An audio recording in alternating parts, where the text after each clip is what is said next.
Okay, we can continue now. So ecology, I basically want to summarize everything about ecology such that next week we can cover another topic. So ecology is the study of organism and the environment. So in this case, we will basically cover, as in ecology, it's all about how living organism. Okay, there is a lot of background noises. Kindly, you can mute your speaker, and then when you want to speak, you unmute.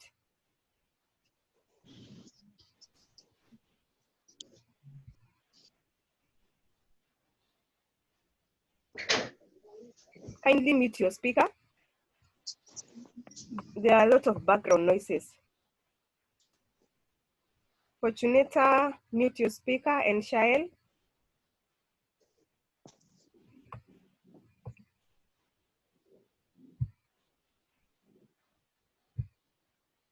Okay, let's continue. Yeah, so in this case, we will cover how living organism depends on their environment for, basically in most of the cases, it is usually for survival. So in this case, we have different terms that you need to understand. What is a habitat? I don't want to go into detail into this since I believe you have already summarized these notes and understood, and also listen to the video, the audios. There is audios on our notes. Yeah, so basically a habitat, this is where a living organism lives. A niche, this is where they function, as in this is where they're able to get everything that they need and they can survive well. Then we have a population. There is a difference between population and a community. So population is basically the total number of individuals of a species living in a given area at a specific time. So this is at a given time because living organisms, they tend to move from one area to another. But a community, this describes all the living organisms in an area, regardless of time. So that is the main difference between population and community. And then we have this main term, ecosystem. So ecosystem, you'll find that it will be repeated throughout in this topic because it's a very key term. Ecosystem, this is where we have a community, as in we have living organisms interacting with others and also interacting with the environment. And in an environment, there are very many factors that can affect. That's why in this case, we will cover into detail the factors in an ecosystem, both abiotic and biotic factors. So let's go direct into that area where we are covering the factors in an ecosystem. So the abiotic factors, these are environmental factors that can affect the way living organisms are surviving. So one is temperature. So in some simple term, we can say that temperature can affect, as in it can affect as in it is affecting an ecosystem in how, as in you find that we have living organisms which can only survive at a specific temperature. That is true. You will find that living organisms cannot, some of the living organisms, you cannot find them in a certain area where we have temperature differences. A good example is plants. There are plants that can do very well in a cold environment. Others can do very well in a warm environment. Others can do well in a hot environment. So this is very clear that temperature can really affect which organisms you'll find in a certain area. Then light affects living organisms. How? For example, the green plants cannot survive without light because they depend on light to manufacture their own food. So again, that can affect an ecosystem. Then atmospheric pressure. So atmospheric pressure, this is basically the pressure that is exerted on the earth by the air, by the surrounding air. And in this case, we can say that growth of plants and activity of animals is affected by the atmospheric pressure and the rate of transpiration in plants and breathing in animals. So for example, I can give a good example of mountains. The higher you go, the cooler it becomes, and also the temperature, the atmospheric pressure in Nangakamaina, it goes down. When you go up in a mountain, the atmospheric pressure is about low than when you are on a normal ground. And also you find that there are plants that you can find there and there are plants that you cannot find there. And also animals. So you find that as in you cannot find someone who is surviving at the top of a very high mountain because of that atmospheric pressure. Then salinity. This is about the salt content, either in soil or water. And a very good example is you find that in an ocean, most of the oceans, they are salty. And in this case, salty water, we have living organisms that you can only find them in salt water, and others you can only find them in the fresh water. Also plants. We have plants that cannot survive in where we have the soil which is salty. The salinity is a bit high. Let me admit this student. Some of us are still joining. Anyway, ensure that you have stable internet connection. So that's about salinity. Then humidity, the presence of moisture in the atmosphere. So in this case, we have humidity can as well affect which living organism, especially plants. And you know, when the air is very humid, you find that it is very cold even for human beings. And also some animals cannot survive in a very humid environment. Then pH, this is about acidity and alkalinity, mostly on the soil. And you find that that can really affect the plants that are growing in that soil. So you find that you have ever heard of, if you want to plant a certain crop, you need first to find out the pH of the soil, such that it can determine whether that plant can do well in that area or not. So pH is very, very key, and it affects organisms in an ecosystem. Then we have wind. This is about the moving air, and also this can greatly affect the organisms in an ecosystem. Topography. This is about the surface features of a place. Whether a place is a bit hilly, is it, as in how is the gradient of that area? Is it slopey? Are there many depressions? You know, like the topography basically even can hinder movement of, even if it's human being or even animals. So in this case, you find that it can really greatly affect the ecosystem, that is the organisms living there and how they're interacting with that environment. Yeah, so hoping you can be able to explain those factors in your own words. Then we move on to biotic factors.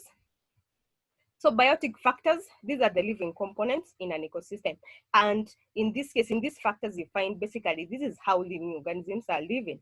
As in these factors, these factors, they are determining how they survive. For example, competition.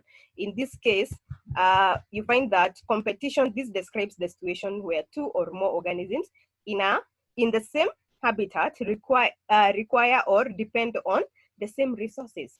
It can be in terms of food, space, light, water, and many other factors. So in this case, you find that we have living organisms that are competing for the same factors, for the same resources. So in this case, we have intraspecific competition and interspecific competition. And the difference between the two, intra is in between the same species. And so this is where you find that if like you have a farm with only maize plants, in this case, they compete for the same resources. If it is water, if it is nutrients, like the roots, they are trying to reach out for these nutrients and water. So that is intraspecific. Then we have interspecific. This refers to the competition of organisms of different species.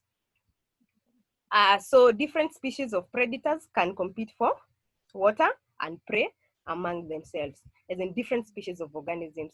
So, you know, for example, if we talk of carnivores, there are very many. We can have lion, we can have leopard. They're in the same environment, they're in the same ecosystem actually, but they are competing for the same prey, and even the source of water. Then we have predation. This is it is a relationship where one animal, that is the predator, feeds on another, that is a prey. So meaning without that prey, that predator cannot survive. So in this case, you find that they interact in the same ecosystem. And so in this case, for example, in a park, let's say for example in a wild park like a national park, or the major national park like Savo, in the mountains and so on. So in this case, you find that you will find a leopard with a gazelle in the same in the same area, because these leopard depend on this, on the other form for survival. They cannot survive without them because this is their source of food. Then the other factor is saprophytism. Saprophytism is a mode of nutrition common in certain species of fungi and bacteria. So in this case, they feed on dead organic materials and release nutrients through the process of decomposition or decay. So that is about saprophytism. So the saprophytes, they helps in reducing the accumulation of dead bodies of plants and animals, as in they assist in the decomposition such that we don't have very many accumulated waste, as in these waste, they decay, as in these waste, they're supposed to decay, as in they're supposed to decay with the help of the saprophytes, and thus, as in there is no accumulation of that waste. So I'll just discuss them in brief. Then we have parasitism. So this is where we have a parasite. A parasite live in another organism that is a host, as in they depend, or as in they depend on other organisms for food and shelter. Then we have symbiosis. Symbiosis, this is association in which organisms of different species derive mutual benefits from one another. As in these are two organisms living in a same area, but in this way, they benefit from each other. A good example is, okay, here we don't have an example, but there are these bacteria, there are these nitrogen fixing bacteria in the root nodules.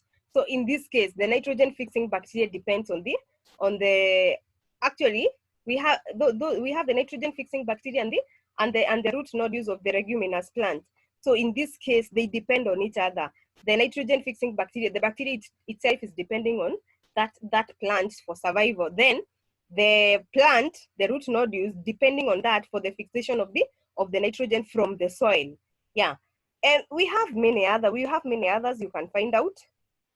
Let me try to remember another one.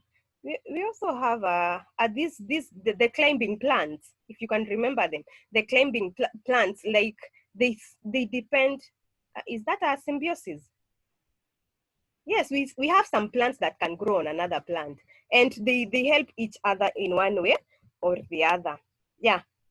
So basically, you can find out more about symbiosis, as in more about more examples of organisms that live by symbiosis. Yeah, so those are the abiotic factors.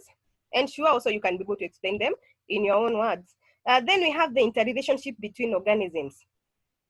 Interrelationship between organisms. So this is how the organisms can be able to live with each other. They can be able to relate, as in they have that relationship in a given ecosystem. And in this case, that actually this is what we were trying to explain in our chart. We have different trophic levels. The two main, we have the producer and consumers. So producers, these are the autotrophs. They make their own food. Then consumers, they depend on the producers in one way or the other. So consumers are divided into three. We have primary consumers, the herbivorous, and then we have the secondary consumers. These are the carnivores mostly. And also we have the tertiary consumers. And these may, the tertiary consumers may also be carnivorous. Then omnivorous, these are animals that feed on both plants and animal materials. So again, this can be either primary, secondary, or tertiary consumers. So these are the very summary of the trophic levels, whereby we have producer here at the base of our triangle. Then we have the primary consumer, the secondary consumer, and tertiary. So they depend on each other. So producers, they make their own food. Primary consumer feed on producers. Then we have secondary consumer feeding on the primary consumer, the tertiary consumer feeding on the secondary consumers. They depend on each other for survival. That is for food. Very fast, we go through the nitrogen cycle. And in the nitrogen cycle, this is basically how we find nitrogen. I will explain with this using this chart. Okay.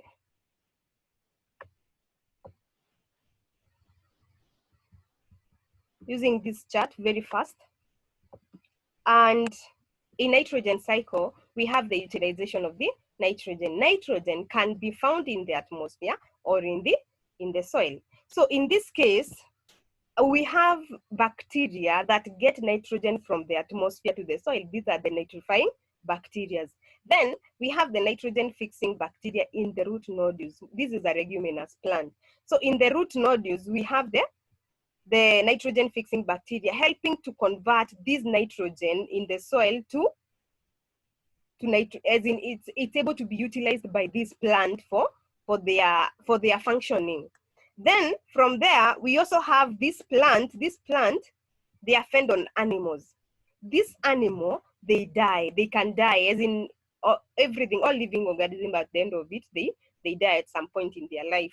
So in this case, when they die, they decompose. When they decompose, as in we remember about the saprophytes. Now the saprophytes, they help in the decomposition and they release nutrients in the soil, one of them being ammonia.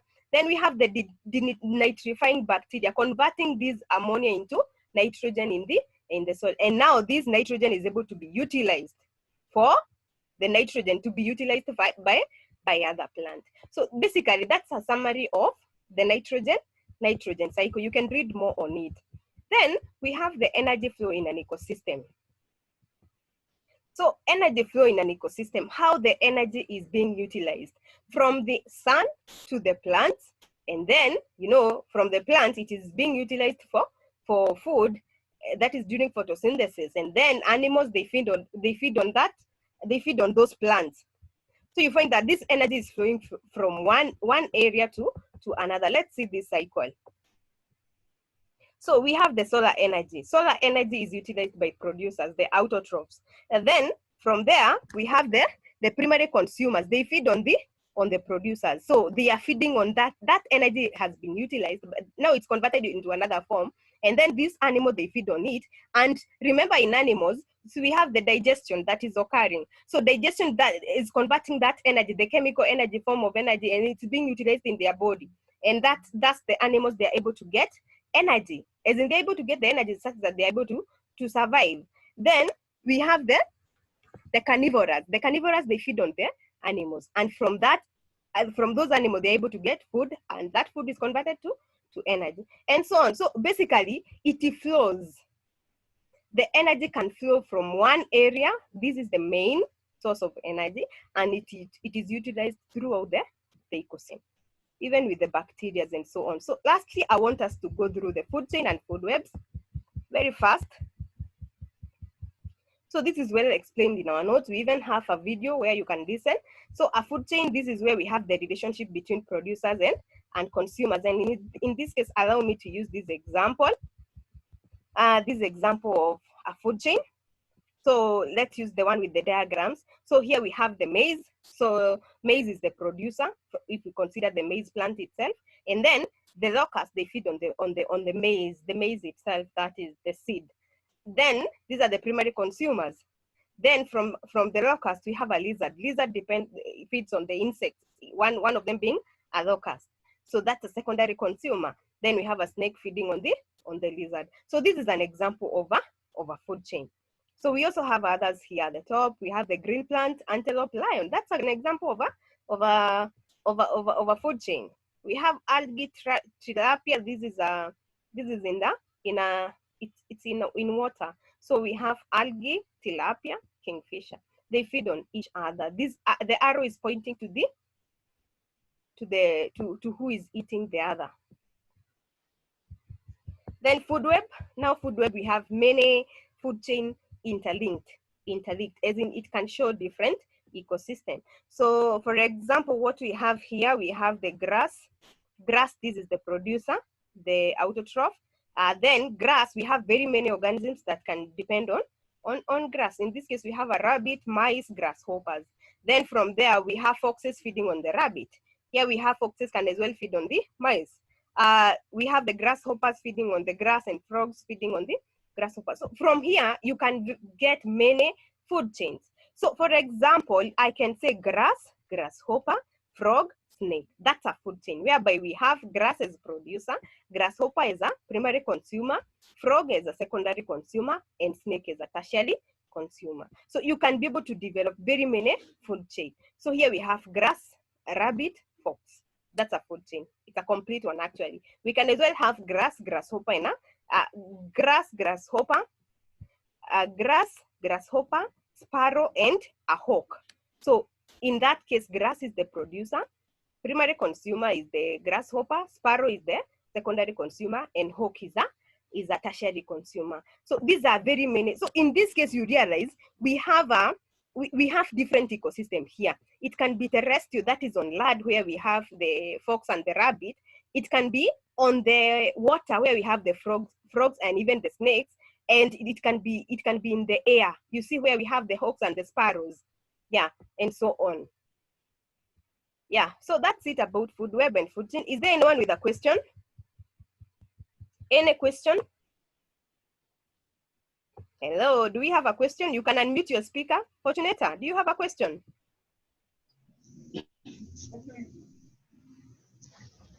Anyone with a question? No. Okay, so I believe for this time you have understood this topic. You know, I realized in your exam, most of you did not read. I don't know whether you had written these notes, but you performed very poorly on this topic, and that's why I decided to repeat it before I cover the remaining topics. Anyway, so I hope you have understood. The remaining part is basically about the adaptations of plants to various habitats. So in this case, I believe you can be able to understand what is a xerophyte. Xerophyte, these are the plants that grow in dry habitats in the desert or semi-desert. So you find that they are adapted, they have different ways in which they adapted to ensure that they're able to survive in that environment. We have the mesophytes. They live on the ordinary, as in they live in a normal land with the normal, as in where we have a normal temperature. So in this case, again, they have their own adaptation. We have hydrophytes. Hydrophytes, they live in water. So in this case, they are where they are adapted to ensure that they are able to live in that environment. So we have those which are submerged and the floating one. We have halophyte. They're able to live in salty areas. The salinity, where we have a lot of salt, maybe in a coastline or in salt water and so on. And at the same time, they are well adapted for that environment. So lastly, it's about pollution. You will read this on your own. Also, I will get I'll give you an audio on the same. Yeah, so that's it for today. Is there any question? If there are no questions, you can have a good day. Is there any question? Hello?